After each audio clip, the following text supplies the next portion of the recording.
I'm Amy Lauren, A&R for Higher Definition Tracks, and today I'll be chatting with my girl Henny, who has just released a Rum N Coke with us on High Definition. Hello Henny, how are you doing? Hey Amy, I am super excited for this. I know we chat sometimes, but haven't had a proper video call before, so yeah, I'm absolutely buzzing. Are you good? I'm all good. It's really nice again, like I said, to be able to have a chat with you, because we do chat on the phone, and you don't live too far away from me actually. Do you want to tell everybody where you're based? I'm based in the middle of nowhere in Suffolk. So yeah, no, there's a lot more going on where you are in Essex. What? There is a little bit more, but at the moment, I think we're all in the same boat anyway, and I can't even afford to go and do anything anyway, so it doesn't really matter. Trains are so expensive. It's ridiculous. Honestly, I don't know why they're priced that high. I lost my car in lockdown, so I've been walking loads, like dogs and that, but I don't know where to be, so it's all good. But we will 100% meet up probably really soon, actually. Yes, I hope so. Because everything's looking better, yeah, more exciting. So, so for everybody that's watching, obviously I know you a little bit, but tell us a little bit about yourself. How old are you and stuff? I always really have to wrap my brains. I'm like, how old am I? Because I just kind of, time doesn't exist in lockdown, does it? So I'm pretty sure I'm 24. And yeah, so I have been producing for a year now. It's coming up to a year exactly, because last May was when I started. Just as smashing it, by the way, absolutely smashing it. Look at yourself, you are doing insanely, and it's just so nice to kind of have you as an industry figure to be able to chat to as a fellow woman in the industry. So no, I'm pleased we found each other. Me too. Go sorry. on, sorry. Get too excited. I just far away. Oh no, it's not. So if you hear the suspect noises, Reggie's fully snoring at the moment. I was going to ask, you have pets, don't you? I have one pet, but she has the personality of about 15, if that's what you mean. Yeah, do you want me to go and get her? Yeah, go for it. This is Coco. I've just woken her up from her sleep, and she's got a nice warm tummy. Oh, she's so cute. Hello, Coco. The Coco of Lily, look. Oh, is that your friend Lily? Lily. I really hope. Well, I hope they can meet, but you're tired, aren't you? Coco's not the biggest fan of other dogs. Neither's Lily. Reggie's Jack Russell in them. It is, isn't it? Girl, get away from me. But yeah, Coco is almost 18 now, so she is. Wow. Yeah, she honestly acts like a puppy. It's ridiculous. She has a lot of determination. Let's say that. Oh, bless her. Does she like listening to your music? She's quite deaf, so I'm sure she would enjoy it. If she had the ability to. Oh, bless her. Honestly, I think mine like house music, because they're always quite calm when I'm DJing and doing stuff. They're always asleep, so either I bore them to death or they just love house music. Now, yeah, if you'll just give me 2 minutes, Coco's quite incontinent, so she has a tendency to do a wee as soon as she wakes up. So I'm just going to bung her out the front door for 30 seconds and I'll race back. She has to be put out 3 times in the night because she always wheezes. Oh, bless. Oh, we need nappies. We need nappies for Coco. We got some nappies, but she wasn't too happy about us putting them on her, so we just kind of bung her outside. But I'm sorry. That's all right. I'll see you in a minute. Bye, Coco. Look at that big tummy, Coco. Welcome to the HD family, Coco, and obviously yourself. We'll move on from dogs, because this is all about you, hun. So let's talk about Rum N Coke. Actually, before we move on to Rum N Coke, do you want to tell us a little bit about your previous releases and the last couple of labels you've been on? I've only been on one label so far, so I'm pretty new into everything. So I could not be more excited about getting on HD, because I was saying to Dots, sorry, I out of breath from running back up the stairs. That's all right, take your time. I mean, exercise is really like taking a sharp decline in lockdown, so I'm pretty sure. Yeah, I was like saying to Dots the other day how amazing it is, like how HD's only been going for like such a short amount of time, but like look at you guys, insane, like with Kaisha Barter Great in artists the top 100. all of us doing bits, like it's nice because we got the support, and thank you for all of your support as well. But it's not about other people. To come on, tell me about you, girl.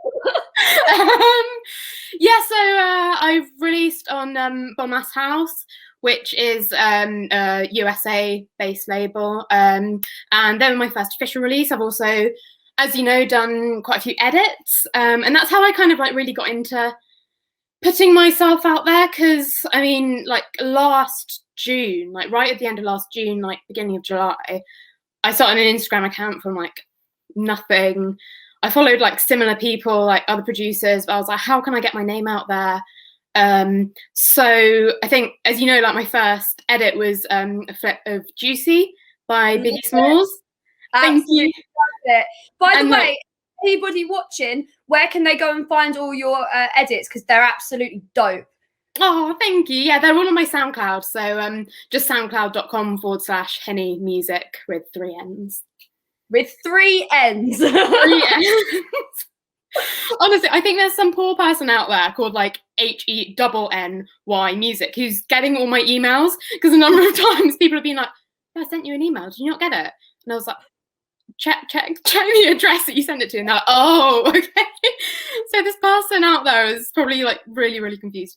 Yeah, no, so I'm on SoundCloud, and that was just kind of a way to put my name out there, because like people already know these tracks, like House of Pain, Jump Around, Sweet Dreams by Eurythmics. So I thought people are likely to kind of click on a song that they already know by an artist they know, but if it's kind of my spin on it, then hopefully that can get my name out there as well. So that's how I just kind of like built up my sound a bit. And yeah, I've just released as a free download the Toasty Beats, the Biggie Smalls flip of Juicy, and so yeah, that was like a kind of like re-release. Yeah, I just kind of popped it out last year. Love it, absolutely love it. I love all your bits and pieces that you put out. Like, oh, thank you so much. Fans, so I just can't wait to see what the future holds. And obviously, we know you've got lots of bits lined up, but I won't say too much about that. I'm very excited about what's coming up. So I'll make sure to. Sorry. You should be. You've worked really hard. So thank you so much. Thank you. I'm glad it's you know, not all for nothing. I mean, like, because a lot of it is just like trial and error, really. Definitely. It's like life, really. True. And I think it's like important that you make mistakes and like you're willing to, you know, like experiment with new sounds and, you know, like new concepts. And as I'm sure that you know, just like sat in front of like you use Logic and like I use Ableton, like sometimes you just get days where it's like it's not happening today. Yeah. But, like, you just kind of have to accept that and move on. And I've just gone on a total tangent. I'm sorry. No, it's lovely. It's that's what it's about. Like, I just want you to feel comfortable and have a chat, and people get to know a bit about you as well. So, like, yeah, go on tangents. It's great. Let's go on a tangent about Rum N Coke. So, tell me everything about it. When did you start getting inspired for this? And obviously, it's you, the voice of you, sampled you. It's amazing.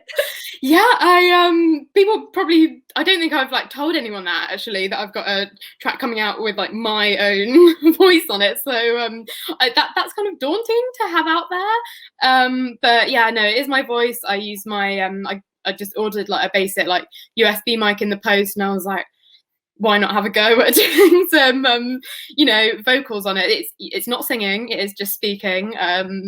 I did try to sing, and it wasn't a good road to go down. I swiftly turned back and then started to sing. At least you gave it a go, because like you don't know unless you try. And honestly, I have so much respect for you for doing that, because I obviously do hear my voice on radio, and listening back to it on radio is obviously very different to sampling it in a track. Like, I wouldn't feel confident or want to hear myself. So no, I think you have a really good voice for like sampling. No. Maybe one day. When we do our collab one day, I'll get you behind the mic. No. Yes to the collab. No to my voice. But yeah, that's a Rum N Coke. Sorry, because I'm going on a tangent now. It's all good. No, so Rum N Coke, a lot of the time when I write a new track, I find it easiest to work with a vocal and then build the track around that.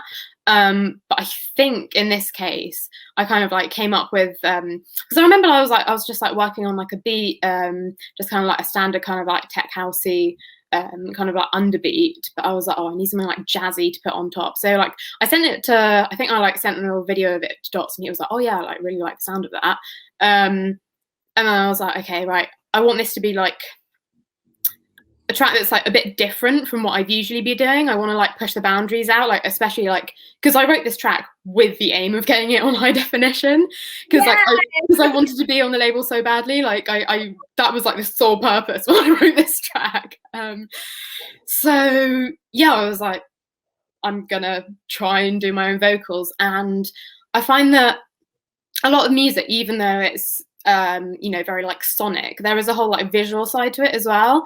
And so I find that with a I really wanted to kind of come up with some kind of, I mean, it's not Shakespeare, these lyrics, is like, even though I'm broke, I'm a Rum N Coke, you know, it's not gonna win like the laureate prize. But I was just kind of thinking what sounds like visually attractive, visually appealing. And I thought that Rum N Coke is quite a, you know, like a summery vibe. You know, it invokes quite a nice visual image. And also like the whole, I don't know, I like kind of including like all the sensors in tracks. I don't know, I'm probably being silly. No, it's not silly. I think it's genius. Obviously, we loved it, and I wanted to sign it as soon as I didn't even listen to the whole thing. I think I heard the first bit, and I was like, "Is that your voice?" Yeah. Well, now I want to sign it. Dots can sign it. James can sign it. Let's do it. But no, genius. And a question: do you like Rum N Coke? Is that your drink? Is that your go-to drink? I'll drink anything, to be honest. To be honest, I have not had a Rum N Coke in about 2 years. Like, well, when we get to meet up, I'll buy a nice bottle of rum, some lime, some fresh lime. I don't usually drink Coke, to be honest, but I'll bring some lemonade and some Coke, and we'll have a little party. Yeah, and we can play it on repeat like 9 times. We can get like an acoustic, like a cappella version going.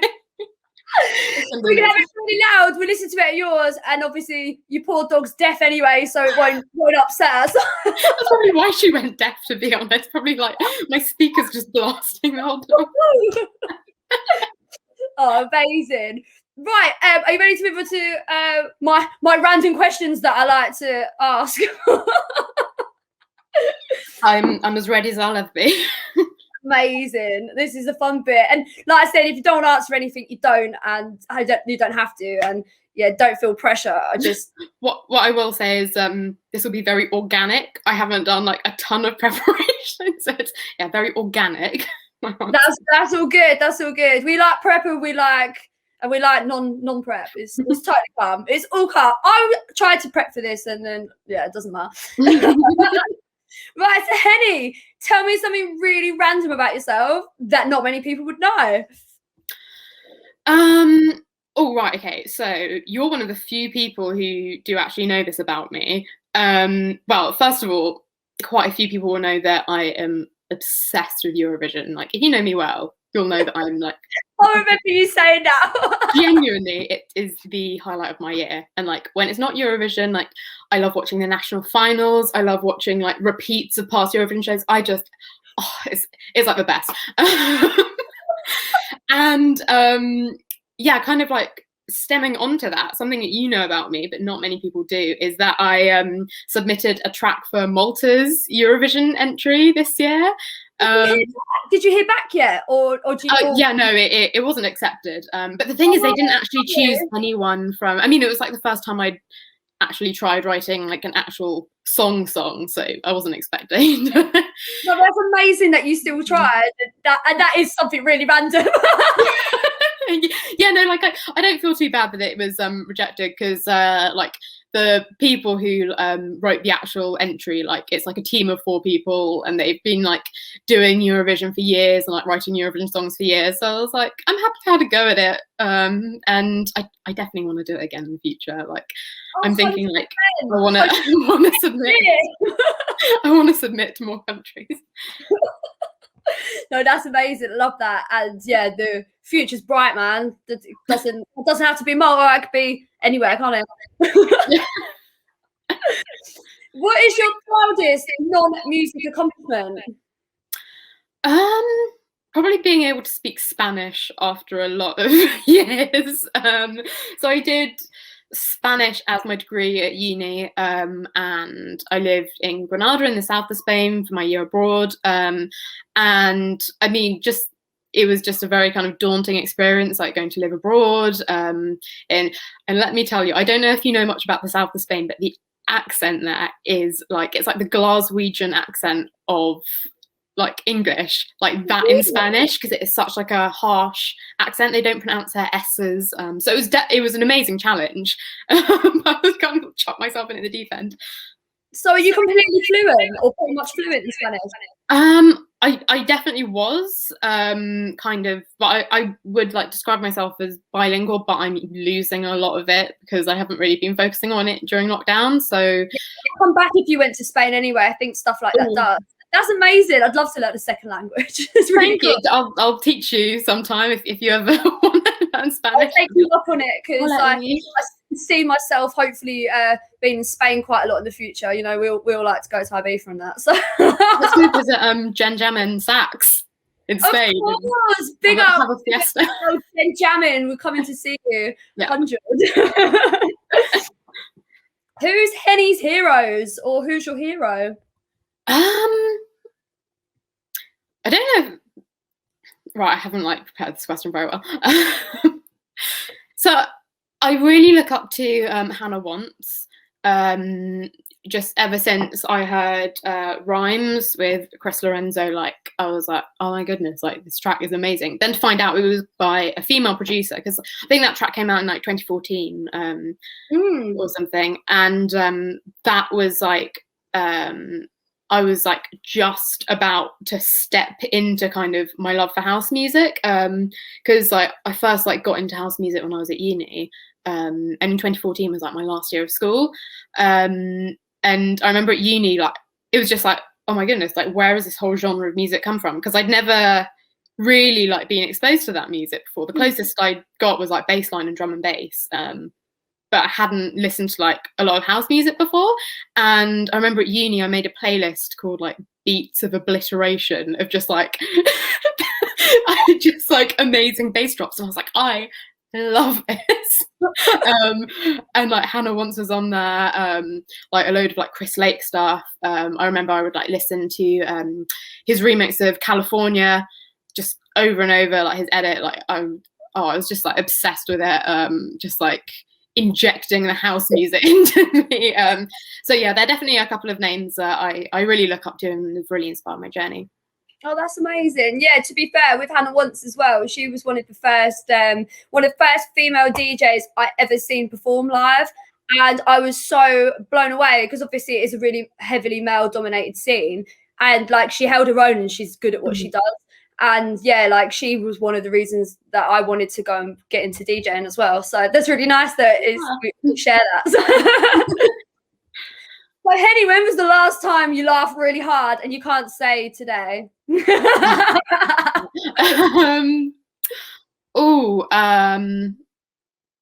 I didn't prepare an answer for this question. Those two were like the two I didn't prepare answers for. I'm so sorry. I don't apologise. Listen, this is just funny. I could move on anyway. Yeah, that would be a good idea. Just to skip that question. Name a track then, or you don't have to if you don't want to, but name a track that's just it's just not a bit of you. One track you couldn't stand. This is probably a controversial opinion. It's not throwing shade on any producers or anything. It's no. I just cannot stand Mr. Brightside. Oh really? I'm so sorry. I'm so sorry. I told you it'd be controversial. Just when that comes on in the club and everyone's like, "Woo, yes!" I'm like, oh no. You know what? I think probably it's people's reactions are so over the top to me. Don't get me wrong. I think it's a great song, and it is that kind of everyone that like want to sing along and that. But yeah, I think sometimes when people are so over the top about things, like Game of Thrones, I didn't want to watch that for so long because people were like, "Oh, it's so amazing." I was like, "Well, I'm not going to watch it then." I watched it like really late, and I enjoyed it. But you're right. When people go on and on about something, it's just like, nah. Oh, right, I'll move on. Do you have any weird skills or talents? I can touch my nose with my tongue. I mean, that is not that's no Rubik's Cube. Need proof. Oh yeah. Yeah, bravo. That's going to be a great thumbnail for Instagram, isn't it? Why just doesn't read? Cut that bit out. What it? Like, no. Oh, no, let's not push it. But yeah. Moving on. What's your most embarrassing moment or DJ moment? Right, this is quite a share. We love sharing. No one's going to see this, right? This is a safe space. So I was on the train to London, just feeling terrible one morning. I had like a kind of like big night the night before, and not feeling a-okay, basically. So I was like, I need to find the nearest toilet on this train. And I was like, you know that meme of like The Weekend like moving through all those mirrors? Like, yes. That was me on the train. I was like, I need to find Oh my god. And sorry? Did you find the toilet? So I found it, and by that point I hadn't like been on like trains too often. I just kind of stayed in like my little Suffolk bubble. So this was like probably like the third or fourth time like probably going on like a long train journey.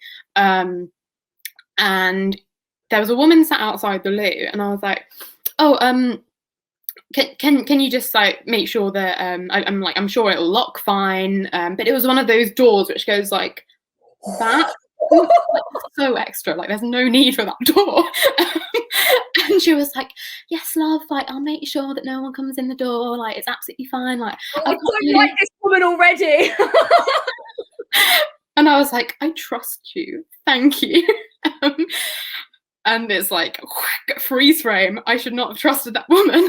And so I was just like in there feeling so awful, like just on this moving train, just hurtling through the countryside. And then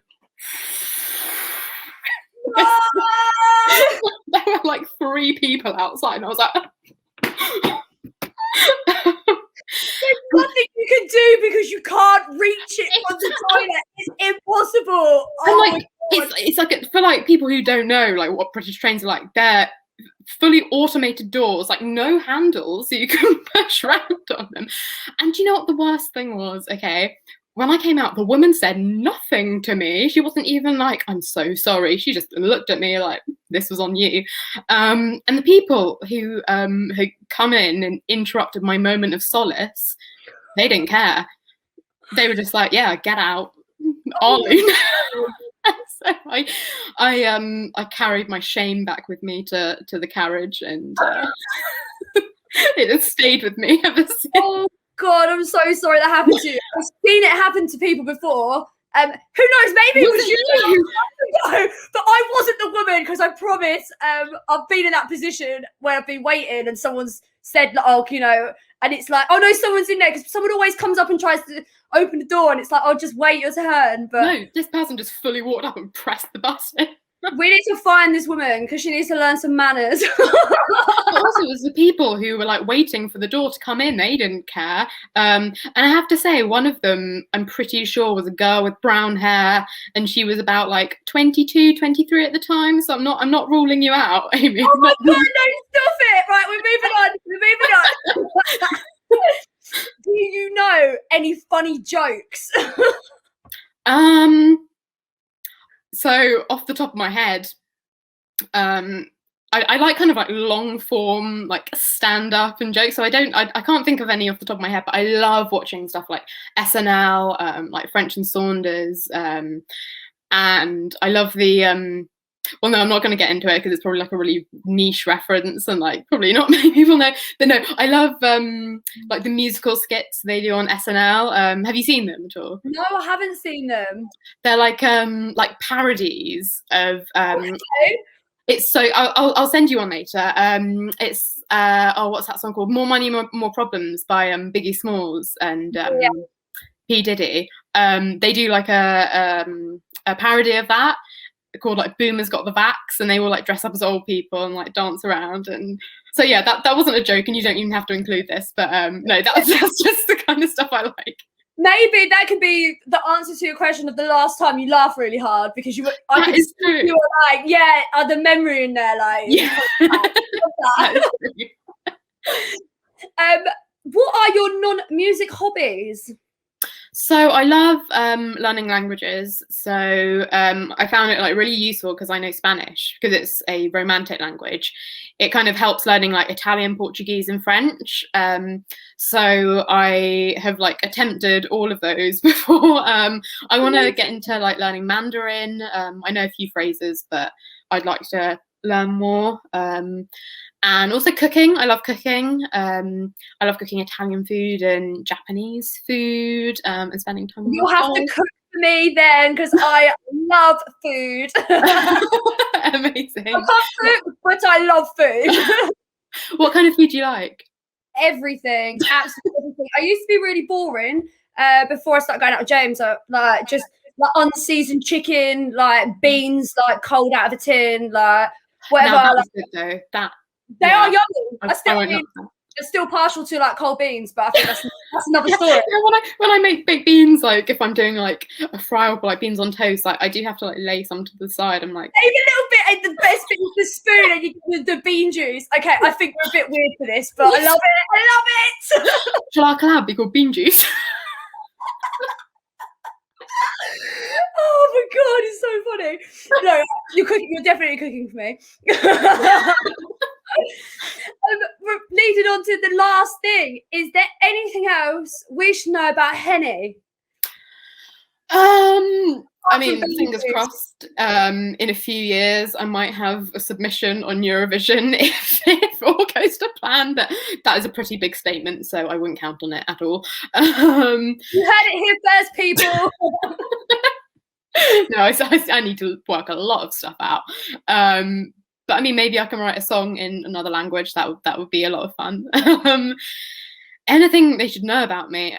No, I'm just chaotic, strange, just like a bit of a balmy sense of humor. I just love watching like stand up and like comedy videos. That's like my life, because I just think that anything can be cured with humor. And like myself, when like I've been in like rough patches, like mentally and stuff, just like going on YouTube and watching like a skit or a set or just anything, I try to kind of bring that into what I do. I don't know if that necessarily comes across, but that's like my kind of whole mantra. I just think that, you know, positive vibes and humor can help a multitude of problems.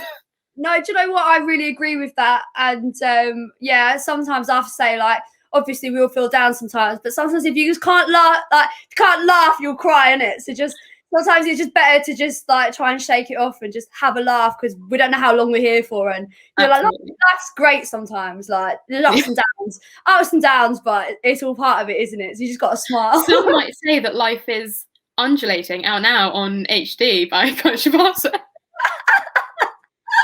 You're obsessed with this track. Thank you so much for supporting it. Isn't he amazing? Oh, incredible. No, but so are you too. And anyway, it's about you today. Sorry that you've invited the #1 Coach Shibata fan on that.